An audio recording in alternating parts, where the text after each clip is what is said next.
Hi friends, आप सभी का आपके अपने YouTube चैनल यूपीएससी इन्फो 24 में स्वागत है। तो दोस्तों, हम उम्मीद करते हैं कि आप सभी लोग स्वस्थ होंगे और खुश होंगे। फ्रेंड्स, ये जो वीडियो है पीजीटी नागरिक शास्त्र का भाग 191 है। तो अगर आप TGT, PGT, LT grade, GIC, KVS exam, Navodaya का अगर तैयारी कर रहे हैं तो ये वीडियो आपके लिए है। दोस्तों, वीडियो के अंत तक बने रहिए। अगर वीडियो पसंद आए तो वीडियो को लाइक और चैनल को जरूर सब्सक्राइब कर लें। दोस्तों, स्टार्ट करते हैं आज का पहला नंबर क्वेश्चन है विधि के शासन वाक्यांश में प्रयुक्त विधि पद का अभिप्राय है। विधि के शासन वाक्यांश में प्रयुक्त जो विधि पद है, विधि शब्द है, उसका अभिप्राय क्या है ये आपको बताना है। ऑप्शन ए है मानव स्थापित विधि, या कह सकते हैं मानव द्वारा स्थापित विधि।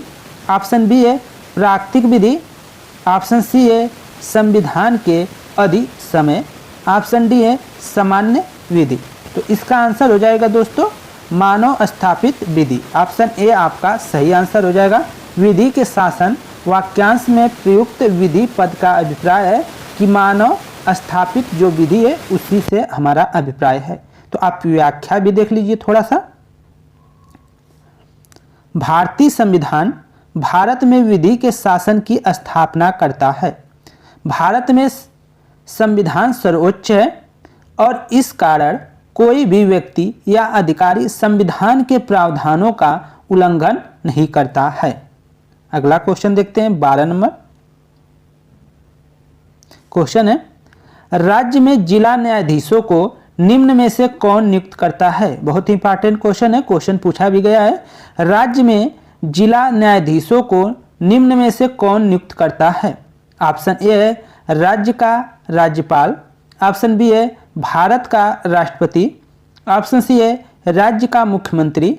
ऑप्शन डी है राज्य के उच्च न्यायालय के मुख्य न्यायाधीश। तो कौन नियुक्त करता है दोस्तों?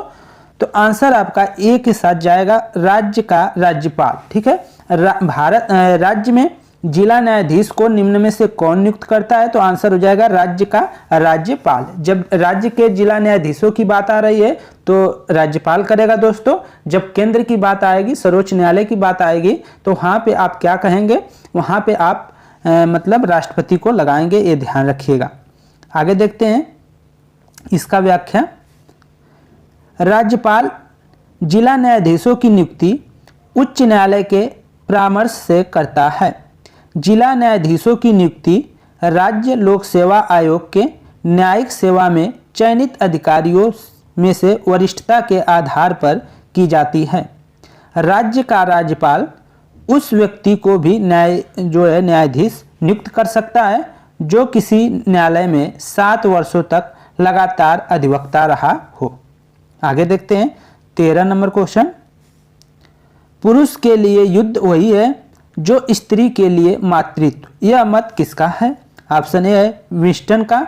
ऑप्शन बी है मुसोलिनी का। ऑप्शन सी है हिटलर का। ऑप्शन डी है सुभाष चंद्र बोस का। तो आंसर हो जाएगा दोस्तों मुसोलिनी का। ठीक है, पुरुषों के लिए युद्ध वही है जो स्त्रियों के लिए मातृत्व। यह कथन किसका है? तो आंसर हो जाएगा बी मुसोलिनी सही हो जाएगा। व्याख्या देख लीजिए। मुसोलिनी लोकतंत्र का समर्थक नहीं था। मुसोलिनी क्या था? लोकतंत्र का समर्थक नहीं था, बल्कि वह उग्र राष्ट्रवाद में विश्वास करता था। उसके अनुसार प्रत्येक राज्य को अपने हितों की साधना करनी चाहिए। प्रत्येक राज्य को क्या करना चाहिए? अपने राज्य के हित को साधना चाहिए, ऐसा उसका मानना था। इसके लिए दूसरे राज्यों के हितों का बलिदान ही क्यों न करना पड़े। अगर अपने राज्य के हित को साधने में किसी दूसरे राज्य के हित का बलिदान होता है तो ये कोई गलत बात नहीं है, ऐसा मुसोलिनी का मानना था। इसीलिए विश्व शांति कभी संभव नहीं है। उसके अनुसार पुरुष के जीवन में युद्ध का वही स्थान है जो नारी के जीवन में मातृत्व का। आगे चलते हैं 14 नंबर क्वेश्चन। एक संसदीय प्रकार की सरकार में निम्न में से कौन वास्तविक कार्यकारी शक्तियों का उपभोग करता है? ऑप्शन ए है राज्य का प्रमुख। ऑप्शन बी है मंत्रिमंडल। ऑप्शन सी है सर्वोच्च न्यायालय। ऑप्शन डी है संसद। आंसर हो जाएगा दोस्तों बी मंत्रिमंडल। ठीक है, एक संसदीय प्रकार की सरकार में निम्न में से कौन वास्तविक कार्यकारी शक्तियों का उपभोग करता है? तो वो है मंत्रिमंडल। ऑप्शन ए सही है, अरे सॉरी ऑप्शन बी सही है, मंत्रिमंडल। व्याख्या देख लीजिए। संघ मंत्रिमंडल में ही संघ कार्यपालिका की वास्तविक शक्ति निहित होती है। संघ मंत्रिमंडल में ही संघ कार्यपालिका की वास्तविक शक्ति क्या होती है? निहित होती है। तथा राष्ट्रपति संघ मंत्रिमंडल की सलाह के अनुसार अपनी शक्तियों का प्रयोग करता है। मंत्रिमंडल देश के प्रशासन, आर्थिक सुधार, सुरक्षा तथा विदेशी राज्यों के संबंधों में नीति का निर्माण करता है और मंत्रिमंडल द्वारा निर्धारित नीतियों के अनुसार ही संघ का शासन संचालित होता है। आगे चलते हैं, 15 नंबर क्वेश्चन देखते हैं। सर्वोच्च न्यायालय की पीठ न्यायालय नई दिल्ली में है। जो सर्वोच्च न्यायालय है, हमारा सुप्रीम कोर्ट है, उसकी जो पीठ है वो कहाँ है? नई दिल्ली में है। पर यह कहीं भी अपनी पीठ रख सकता है। पीठ कहाँ होगी इसका निर्णय कौन करता है? ऑप्शन ए है प्रधानमंत्री, ऑप्शन बी है कानून मंत्री, ऑप्शन सी है मुख्य न्यायाधीश, ऑप्शन डी है मुख्य न्यायाधीश राष्ट्रपति की स्वीकृति से। तो आंसर हो जाएगा डी, मुख्य न्यायाधीश राष्ट्रपति की स्वीकृति से अपने पीठ को कहीं भी स्थापित कर सकता है, कहीं भी रख सकता है। तो एक कब होगा? जब मुख्य न्यायाधीश और राष्ट्रपति इसको स्वीकृति प्रदान करेगा तभी। आगे चलते हैं, इसका व्याख्या देख लेते हैं। सर्वोच्च न्यायालय की पीठ दिल्ली के अतिरिक्त किसी अन्य जगह स्थापित करने के राष्ट्रपति के बाद उच्च न्यायालय के मुख्य न्यायाधीश इसका निर्णय करेंगे। जब स्थापित करना होगा राष्ट्रपति के बाद क्या किया जाएगा? मुख्य न्यायाधीश जो होगा उच्चतम न्यायालय का, वो निर्णय करेगा। आगे देखते हैं 16 नंबर क्वेश्चन, बहुत ही इंपॉर्टेंट क्वेश्चन है। न्यायिक समीक्षा की अभिकल्पना कहाँ के संविधान से ली गई है? बहुत बार क्वेश्चन पूछा गया है। न्यायिक समीक्षा की अभिकल्पना कहाँ से ली गई है ये बताना है।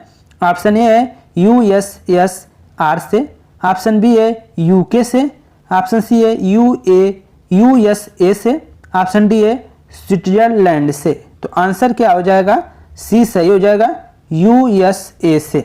ठीक है, न्यायिक समीक्षा की अभिकल्पना कहाँ के संविधान द्वारा ली गई है? तो आंसर हो जाएगा यूएसए के संविधान से ली गई है। तो ऑप्शन आपका सी सही है। व्याख्या देखिए। भारतीय संविधान के कुछ अनुच्छेद विभिन्न देशों के संविधान से लिए गए हैं। भारतीय संविधान में उपबंधित अनुच्छेद 137 जो न्यायिक पुनर्विलोकन से संबंधित है, यह संविधान या अमेरिकी संविधान से लिया गया है।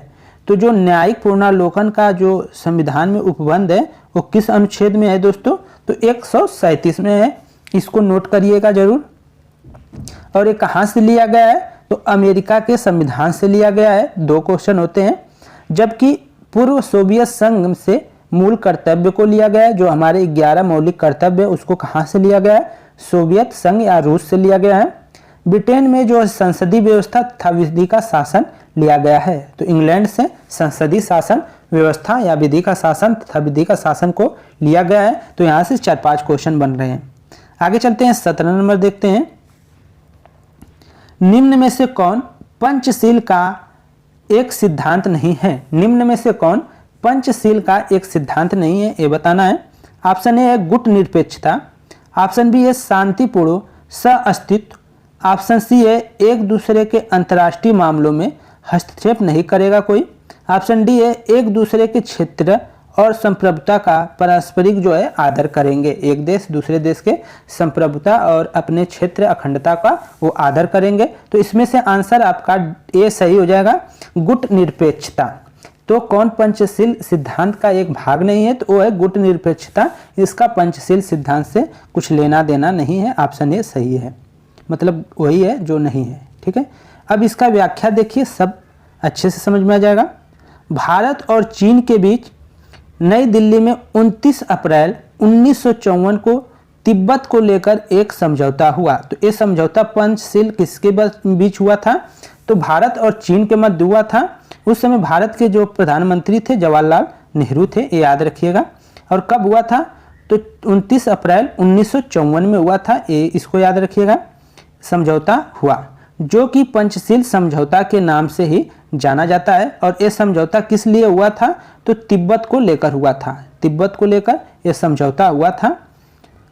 पंचशील का आशय आचरण का 5 सिद्धांत से है। इसमें गुट निरपेक्षता नहीं है। तो वो 5 सिद्धांत जो है हमने इसमें ऐड किया है, वो कौन कौन से है उसको जान लेते हैं। जो 5 सिद्धांत हैं वो मुख्य रूप से यही है। पहला है एक दूसरे के क्षेत्रीय अखंडता और संप्रभुता के लिए परस्पर सम्मान करना है। ऑप्शन 2 है गैर आक्रमण। ऑप्शन 3 है, मतलब 3 है, तीनवा जो 3 है वो तीसरा समझौता क्या था? एक दूसरे के आंतरिक मामलों में दखल कोई भी देश नहीं देगा। चीन या भारत एक दूसरे के आंतरिक मामलों में दखल नहीं देगा, ऐसा कहा गया था। समानता व परस्पर लाभ, ठीक है, समानता रहेगा और एक दूसरे के लिए परस्पर लाभ के लिए कार्य करेंगे, मिलकर दोनों देश एक दूसरे के लिए काम करेंगे, ऐसी बात हुई थी। और ऑप्शन 4 है, मतलब 5 है कि शांतिपूर्ण सह-अस्तित्व, मतलब सबके अस्तित्व को बनाने के लिए हम शांतिपूर्ण एक दूसरे का सहयोग करेंगे, ऐसा बात था। ठीक है, सह-अस्तित्व, शांतिपूर्ण सह-अस्तित्व, तो ये 5 मुख्य बिंदु थे। इसीलिए इस जो समझौता हुआ था इसको पंचशील समझौता नाम दिया गया था। अब पंचशील समझौते में जो है जवाहरलाल नेहरू तो भारत की तरफ से थे, जो आपके जवाहरलाल नेहरू थे वो भारत की तरफ से थे दोस्तों, आपके जवाहर ये भारत की तरफ से थे। और जो चीन के तरफ से थे उनका नाम था चाउ एन, इसको आप नोट कर लीजिएगा, चाउन एन लाई था उनका नाम। जो प्रमुख थे उनका नाम क्या था? चाउ एन लाई। तो ये चीन के तरफ थे। इन दोनों में समझौता हुआ था, इन्हीं दोनों के बीच क्या हुआ था? समझौता हुआ था। तो इसी समझौते में पंचशील सिद्धांत को दिया गया। अगर पंचशील सिद्धांत के बारे में जानने में आपको रुचि है तो प्लीज प्ले लिस्ट में जाइए, हिस्ट्री वाले में या पॉलिटी वाले किसी मतलब वो जो बनाया हुआ है प्ले लिस्ट, उसमें जाकर वहाँ से पंचशील सिद्धांत के बारे में पुरानी वीडियो है उसको देखिए। उसमें हम थोड़ा फेस है लेकिन वो पहला वीडियो ही था, अच्छा से नहीं बता पाए हैं, लेकिन उसमें जाकर आप देख सकते हैं। थोड़ा सा कुछ चीज़ें आपको हो सकता है वहाँ से मिल जाए। तो दोस्तों वो वहाँ से कुछ आपको मिलेगा, इनपुट जो भी है आउटपुट मिल जाएगा। आगे चलते हैं, 18 नंबर क्वेश्चन देखते हैं। प्रजातांत्रिक समाजवाद की अवधारणा को किसने विकसित किया था? प्रजातांत्रिक समाजवाद की अवधारणा को किसने विकसित किया था? ऑप्शन ए है कार्ल मार्क्स ने, ऑप्शन बी है राम मनोहर लोहिया ने, ऑप्शन सी है जवाहरलाल नेहरू ने, ऑप्शन डी है राजा राम मोहन राय ने। तो कौन सा आंसर हो जाएगा? तो 18 का जो आंसर हो जाएगा दोस्तों आपका A.C सही हो जाएगा, जवाहरलाल नेहरू। प्रजातांत्रिक समाजवाद की जो अवधारणा किसने विकसित की है? तो आंसर हो जाएगा जवाहरलाल नेहरू, ऑप्शन सी सही है। व्याख्या देखिए, मार्क्स के सिद्धांतों या रूसी साम्यवाद को ज्यों का त्यों न अपनाकर एक नए रूप में अपनाया गया। ठीक है, मार्क्स ने वैज्ञानिक समाजवाद को दिया है और इसके बाद जिससे मार्क्सवादी विचार भी उसका है, मार्क्सवादी समाजवाद, ठीक है, और वैज्ञानिक समाजवाद दोनों मार्क्स का ही है। लेकिन जो जवाहरलाल नेहरू ने अपनाया जिसको, उसको नाम दिया गया प्रजातांत्रिक समाजवाद। ठीक है, इसने ब्रिटेन में 20वीं सदी में प्रजातांत्रिक समाजवाद का नाम दिया। इसे ब्रिटेन में 20वीं सदी में क्या किया गया? प्रजातांत्रिक समाजवाद का नाम दिया गया। भारत में जवाहरलाल नेहरू प्रजातांत्रिक समाजवाद के समर्थक थे। वे मानते थे कि विश्व की समस्याओं का समाधान का मार्ग केवल समाजवाद में ही निहित है। आगे देखते हैं, 19 नंबर क्वेश्चन है, रक्त संबंध समाज को जन्म देता है और कालांतर में समाज राज्य को, यह कथन किसका है? रक्त संबंध समाज को जन्म देता है और कालांतर में समाज किसको जन्म देता है? राज्य को देता है। ऑप्शन ए है लीकाक का कथन है, ऑप्शन बी है मैकाइबर का है, ऑप्शन सी है जैक्स का है, ऑप्शन डी है गैटल का है। तो आंसर हो जाएगा आपका बी सही हो जाएगा, मैकाइबर का एक कथन है। व्याख्या देखिए, राज्य की उत्पत्ति के विकासवादी सिद्धांत के समर्थकों में मैकाइबर, बर्क, मॉन्टेस्क्यू, गार्नर, ब्लंसली आदि के नाम आते हैं। तो विकासवादी सिद्धांत में जो प्रमुख समर्थक कौन है उनको याद कर लीजिएगा।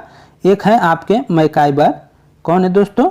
तो मैकाइबर, एक आपके मैकाइबर हो जाएंगे, ठीक है, इसको याद रखिएगा। बर्क हैं, मॉन्टेस्क्यू हैं, गार्नर हैं और इसके बाद ब्लंसली हैं। तो इन नामों को जरूर याद करिएगा, यहाँ से क्वेश्चन आने की पूरी संभावना है। आगे चलते हैं। इस सिद्धांत के अनुसार राज्य की उत्पत्ति न तो एक निश्चित समय में हुई और न ही किसी एक विशेष कारण से, बल्कि राज्य तत्वों में सम्मिलित तत्वों के प्रभाव स्वरूप अस्तित्व में आया। मतलब कई तत्वों के प्रभाव स्वरूप क्या है, राज्य की उत्पत्ति हुई, राज्य का विकास हुआ। राज्य एक दिन में नहीं उत्पन्न हुआ था, इसका एक चरण है, वो चरण इन्होंने बताया है कि कैसे कैसे राज्य का विस्तार हुआ। तो इसके बारे में आप विस्तार से जाकर विकासवादी सिद्धांत पढ़ेंगे तो आपको समझ में आएगा। आगे चलते हैं दोस्तों। 20 number question, spirit of laws पुस्तक के लेखक का नाम है। स्पिरिट ऑफ लॉज पुस्तक के लेखक का क्या नाम है? ऑप्शन ए है रूसो, ऑप्शन बी है मॉन्टेस्क्यू, ऑप्शन सी है हेनरी मैन, ऑप्शन डी है दुर्गादास बसु। तो आंसर क्या हो जाएगा? बी सही हो जाएगा, मॉन्टेस्क्यू। ठीक है, मॉन्टेस्क्यू ने स्पिरिट्स ऑफ लॉज नामक पुस्तक को लिखा है। और व्याख्या देखते हैं इसका। स्पिरिट ऑफ लॉज पुस्तक के लेखक का नाम मॉन्टेस्क्यू है। इन्होंने अपने प्रसिद्ध ग्रंथ कानून की आत्मा, जिसे कहते हैं द स्पिरिट ऑफ लॉ, में जिन विषयों पर विचार किया है उनमें सबसे महत्वपूर्ण विषय स्वतंत्रता का है। उनके अनुसार स्वतंत्रता उन कार्यों को करने का अधिकार है जिसकी अनुमति कानून देते हैं, और यदि कोई नागरिक ऐसे कार्यों को कर सकता है हो जिनकी अनुमति कानून नहीं देता, तो वह व्यक्ति स्वतंत्रता प्राप्त नहीं कर पाएगा, क्योंकि उसके सभी साथियों को भी ऐसी शक्तियां प्राप्त रहेगी। तो दोस्तों ये थे 10 क्वेश्चन और उसके व्याख्या। हम उम्मीद करते हैं कि ये वीडियो आप लोग को पसंद आई होगी। अगर वीडियो आपको थोड़ा भी अच्छी लगी हो, पसंद आई हो, कंटेंट थोड़ा भी अच्छा लगा हो 1% भी दोस्तों, तो आप प्लीज़ वीडियो को लाइक कर दें। और चैनल पे आप नए हैं तो आपसे रिक्वेस्ट है कि चैनल को आप ज़रूर सब्सक्राइब कर लें, जिससे कि अगर कोई नोटिफिकेशन वीडियो डालते हैं तो आप तक ज़रूर पहुंच सके। तो दोस्तों धन्यवाद। और आप लोग जैसे प्यार दुलार या जो भी कहें सपोर्ट कर रहे हैं दोस्तों, उसके लिए तहे दिल से शुक्रिया। नमस्कार।